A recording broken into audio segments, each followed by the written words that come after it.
That moves us on to the principal's report then. This week is Microsoft's annual Skype-a-thon, where thousands of students, teachers, and experts from around the world connect virtually. Some of our world language classes are participating in this event this year. So today, students in 2 periods took a virtual field trip to a volcano in El Salvador. Tomorrow, students in a language class during 6th period will talk about language and culture with a teacher in Nigeria. And then on Friday, during 4th period, students will take a virtual field trip with a National Geographic explorer in India. So I wasn't able to see the field trip today, but I'm looking forward to jumping in and seeing the other events later this week. We have an upcoming presentation for parents through Student Services. It is called College Planning Kickoff Night for juniors and their parents. It's probably one of the most popular events that they hold, and it's held on Tuesday, December 4th at 7 p.m. in the auditorium. It's a panel of college admissions experts that provide a number of helpful planning tips as students and their parents begin the college planning process and the search process. Lastly, it's the time of year where we have a lot of fine arts events, and so our Repertory Dance Ensemble has their show next Thursday and Friday at 7 p.m. in the auditorium. This show is the beginning of, like I said, a few other upcoming fine arts events. We have the Winter Art Show, which will be held in early December, as well as the Chamber Orchestra concert, and then probably the most popular concert of the year is the Winter Holiday Concert, and that is December 5th and 6th in the auditorium at 7 p.m. In board book tonight, I also have some additional reports. The first is the school report card, which begins on page 8 in board book. Last board meeting, I reviewed the changes to the school report card and wanted to share the actual report card as a follow-up. It is also posted on RB's website. There were a few questions that were submitted that I'd like to go over and then answer any additional questions that you may have. So the first one was on page 8, and it was on chronic absenteeism. So that is the percent of students that are absent for 10% or more during the last school year, including excused and unexcused absences. If you look closely at the state averages, you'll see that they don't make sense, and the state has since updated their averages, and so we'll be able to update our school report card on our website. Their state average is actually 17%, and so all of their averages across the board will change. On page 9 of board book, there was a question about teacher information. We are not required to collect information on the race of staff members, and we don't ask them to provide that to us, so we don't report out on that. Also on this page is teacher attendance. But is it a common practice that schools don't report? I don't know that answer. I can certainly look into it, but I don't know. Something's wrong anyway, because we couldn't possibly have .1 be white, right? So there's some error. I thought it was There were 2 teachers that were with us last year, or staff members, I should say, not necessarily teachers. They were with us last year that are not with us this year, and that data was in the system. I know, I did look into that. .1 is a tenth of a person. That's the information that I gathered. So Is that something the board wants us to ask? We're not, I mean, a teacher's not required to report that on our application system. Can you ask them? You can ask them, it's voluntary.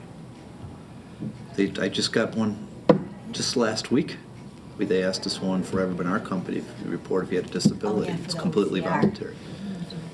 The advantage of doing it is to see whether we have a diversity in our staff similar to the diversity in our community and our student body, right?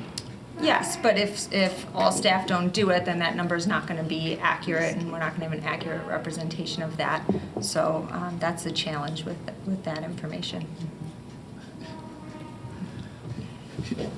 Whatever we get is better than you're saying, because everybody won't do it, don't ask anybody, because you don't want anybody to be in the unknown category. What's the downside on us asking the teachers whether they're willing to say what their race is? We certainly can ask. I'm just saying that unless all the staff does it, we're not going to necessarily said know that. whether or not there's Could we just ask the union to report out on it? Would they have that? They might be able to do that. You shouldn't you should make it voluntary. If you're going to do it, we should do it on a voluntary basis and ask the teachers to respond themselves if they want to. I'll work on it. That's why I'm asking direction from the board. I mean, what do people think? We want, I mean, especially since we're reporting it. Should we ask people whether they voluntarily provide the information? How does the state get their information? Sure, the same way. We have to input it into the system.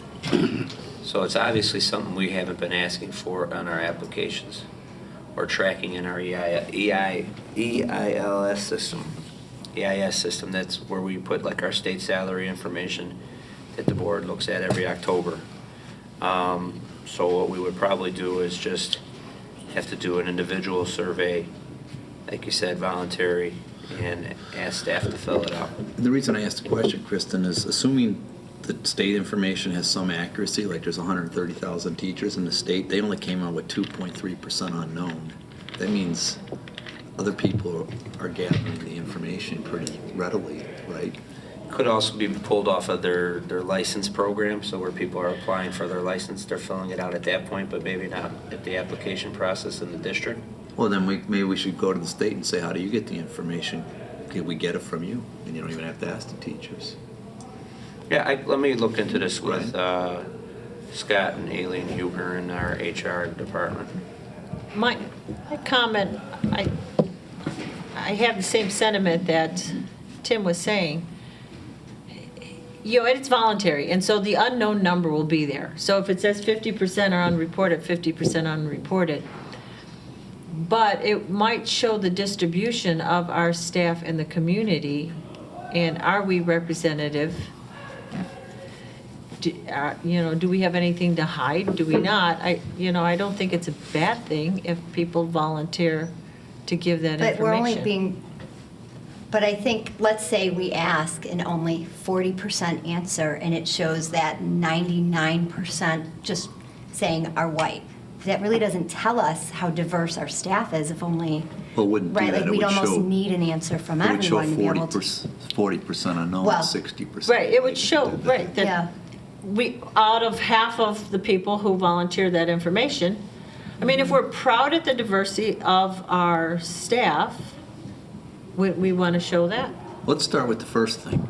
Somebody talk to the state and find out how they got the information. If they were able to get it off some licensing information, it's probably, they wouldn't even give it to you. It's FOIA-able.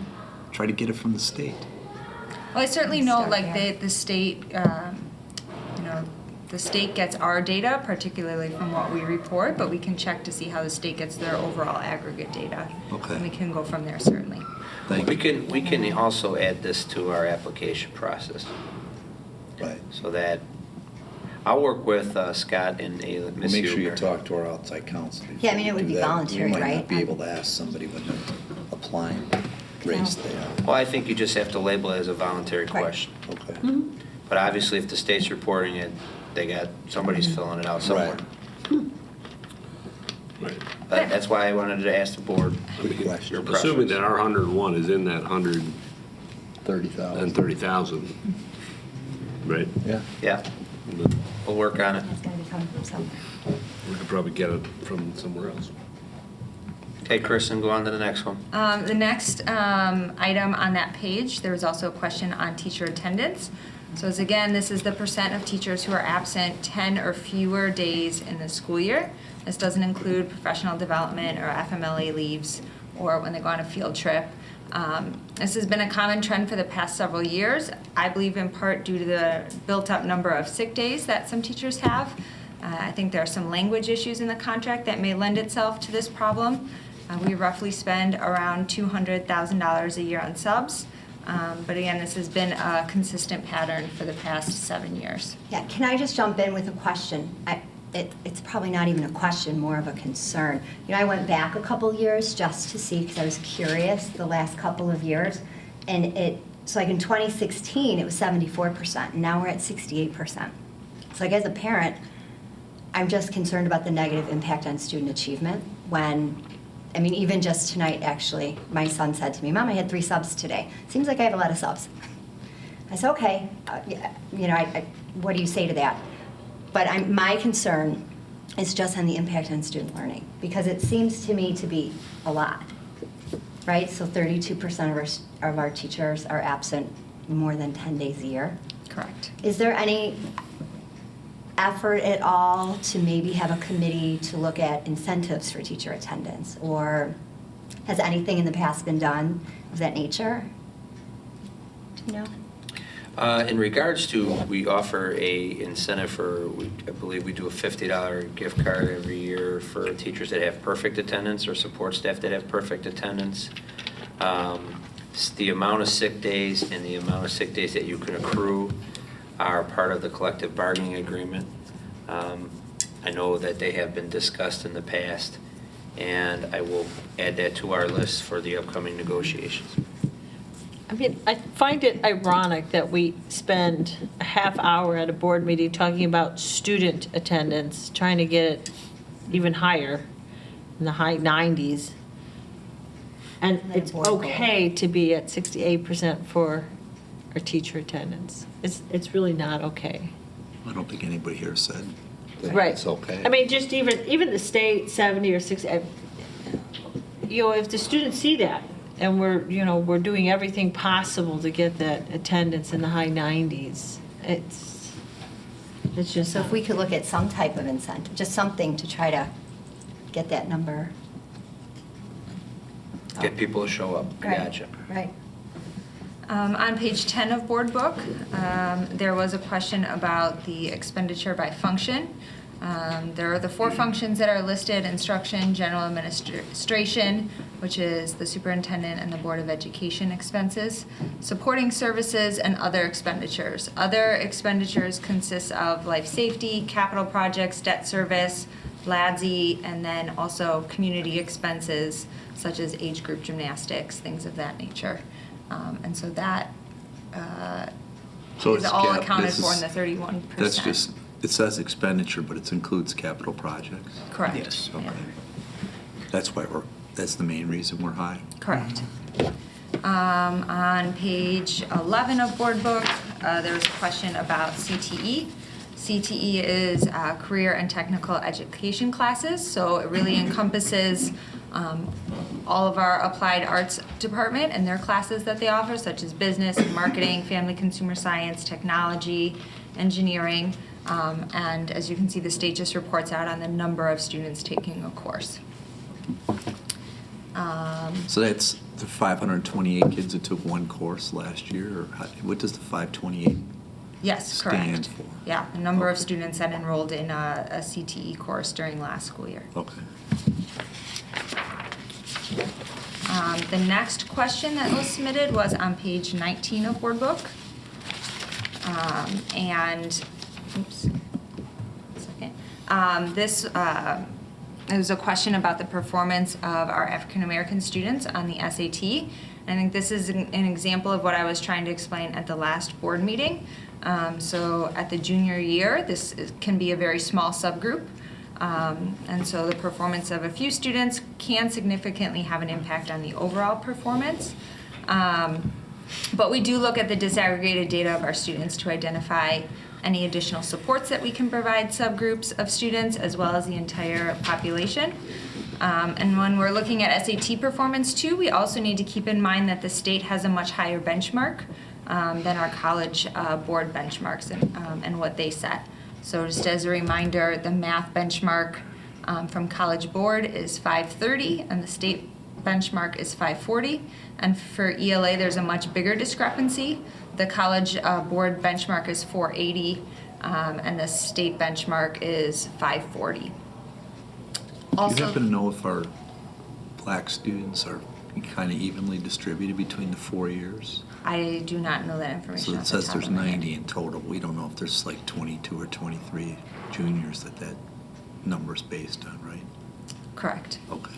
And then the last question submitted on the school report card was on page 27 of Board Book. And this data is reported by LADSI and it's sent directly to the state. And we've been working with LADSI to get access to this data so we can correct it moving forward, but that's why I think you you told see me that that there's last a year zero. too. Mhm, Yeah, we we're don't have early still- childhood. We're still working on it. Okay. Then also another report that I have, if we could jump ahead to page 36 in Board Book. This was added today because we were working through the paperwork and the logistics. but I wanted to present it to you just as a first read. I'll be looking for approval at the December board meeting, but this is a request for the JV cheer team to go to the ICCA Championship. So that's the Illinois Cheerleading Coaches Association Championship in Springfield. They haven't qualified yet, but if they do, since both of the qualifying competitions are in December, it'll be a really tight turnaround time. So I wanted to present this to you today as a first read. The cost per student, which includes registration, hotel, food, and bus, is $223 a student, which would be offset by a lot of the fundraising that they've already done throughout the season. Do you want to have Brendan come up? So if the board has any questions on that, Brendan, can you come up now since you're giving the fall athletic summary? So one question I know the board may ask is, why are we doing an educational tour for this, since we don't do educational tours for any of the other state series? Do you want to comment on that, or you want me to comment on that? Well, I think primarily it's due to the fact that it's a junior varsity level, and it's really the only sport that entails a junior varsity competition at the state series. So again, as mentioned earlier, they need to have qualifying marks on, I believe it's the December 1st and December 15th competitions to earn that privilege to move on to the next level. So the varsity is in a different series, and if they move because... Varsity's in the IHSA. Okay. So we learned about this last year, and it kind of came down like last minute, and there was a lot of scrambling going on, and then there was supervision issues, bus issues, so we looked at board policy, and the board, talks about how it's IHSA, and this is not an IHSA like JV state series. Right. However, that being said, seeing that parent interest that we received last year, we talked with the coaches, and I think that's what they submitted to Kristen and Brendan, and so we made clear to them, like, this is no different than doing like a summer tour, like when you go to a camp or something of that nature, so it has to be self-funded. You might want to look at some of the numbers, like, I hope they're not going to drive home from Springfield in 2 hours on a bus. That concerned me a lot, because they'd have to go like 100 miles an hour to do that. So, just some of the things, Sure. I think there's some type, and the hotel information, it doesn't add up. It's like, the total's like twice as much as what you're showing per person, so. I'm sorry, The could you repeat that? the hotel cost is that what is listed is per person. They're going to be sharing a room, but the cost that each student has to pay is the And 142 times 2 is $2. 280. There's 16 students. 8 times 280 is $2,100. And I assume there's a separate room for a chaperone, and it's showing it's $4,500. Something's wrong with the math on it. And then the last thing is for the registration, they're paying $25, and it's going to cover their food all day on Saturday, whether in a hotel in the morning, but food too. Registration for $25, is that what you mean? Yeah, that covers the getting into the event Their and their participation food. fee. Okay. You might want to check that. There's just a Well, couple things you might want to sure. check on it. That's why we brought it as a first reading, because it came in such short notice, so we figured, at least if the board understood the concept, then they can tighten up the numbers and get all the information and bring that back to the board for approval in December. Thank Does you. the board have any concern with the JV team participating in a non-IHSA series, or are you okay with that as long as it's self-funded by the team? It's self-funding. I Yeah, don't see a self-funded. problem, do you? No problem with that. Okay, so as long as the numbers are cleaned up, I don't think it should be a problem for the board to give approval in December. Okay. Brendan, you want to start with your report? Sure. Good evening, everyone, ladies and gentlemen of the board. Tonight I'm going to touch on the fall athletic summary as well as our participation numbers for the fall season. As recognized earlier in tonight's meeting, throughout the 9 sports we offered this past fall, we had 19 athletes earn all Metro Suburban Conference status, 12 girls and 7 boys. We had just under 100 of our varsity athletes earn all academic Metro Suburban Conference status, 52 girls, 38 boys. What your summary outline does not include is we had 2 additional female athletes qualify for the state finals competition. 1 cross-country runner, Tara Janney, and 1 girls swimmer, Madeline Wenig. This brings our total of state series competitors to 3 when you include Kiana Kiki Keen. And both Madeline and Kiki are sophomores, so that forecasts a bright future for their respective sports. In regard to our program participation updates, excited to report that our program saw nearly a 4% increase in participation, 419 versus 405 in 2017. The sports that experience an increase in participation are girls tennis, boys soccer, boys cross country, and boys golf. On the other side, on the flip side of that, I realized that there may be concerns regarding the number of girls in the girls golf program. Please know that the low number of participants in golf was identified early on in the school year, early on in the season. We did put together a plan that would attempt to increase the roster numbers. Unfortunately, that plan did not provide the results we desired. I think it should also be noted that out of the 11 regular season competitions, only 2 of our opponents had a JV team, which meant that most of our opponents only had a varsity team, if you will. Moving forward, the girls golf head coach position will soon be posted due to our current or former head coach retiring at the end of the school year.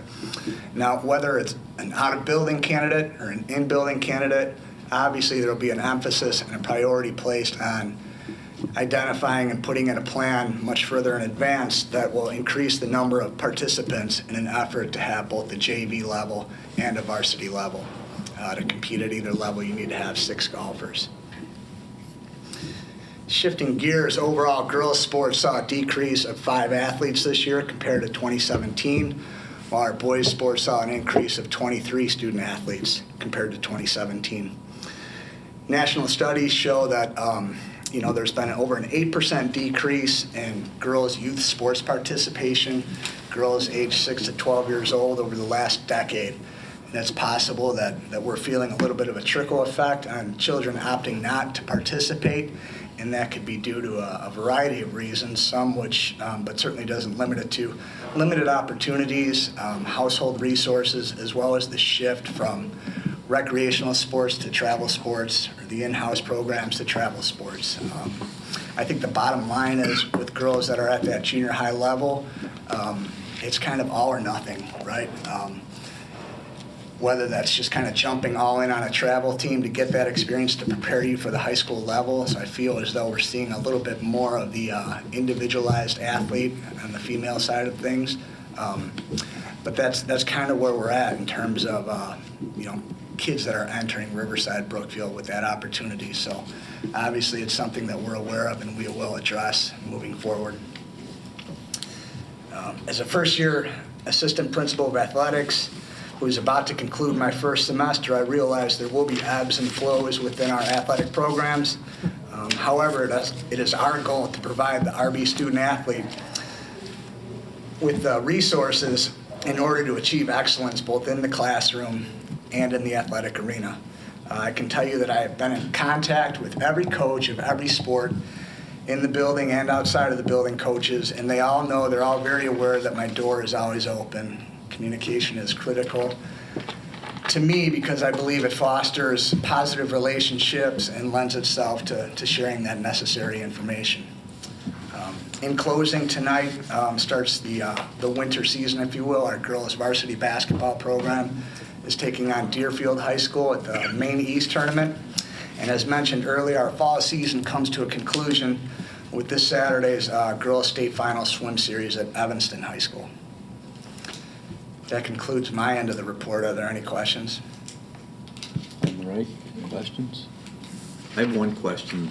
It's your first chance to get this one.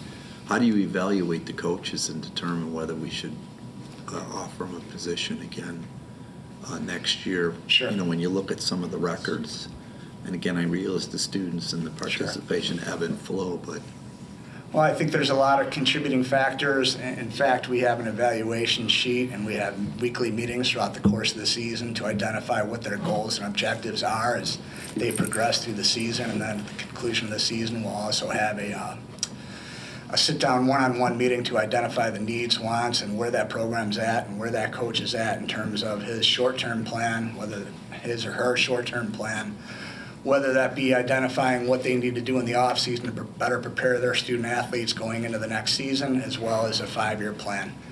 Moving forward, it is my goal to implement some type of evaluation or survey system, if you will, that would go out to students as well as parents.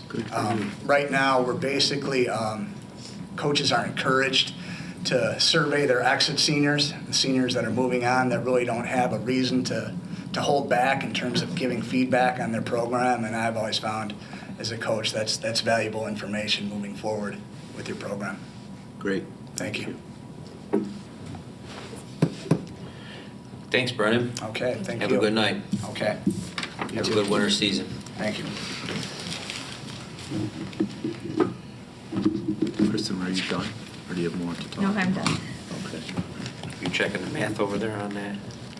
I She's saw you probably already writing figured out in numbers. her head. Oh, the issue was it was cut in half for cheerleader, and the total cost wasn't cut in half. I figured that.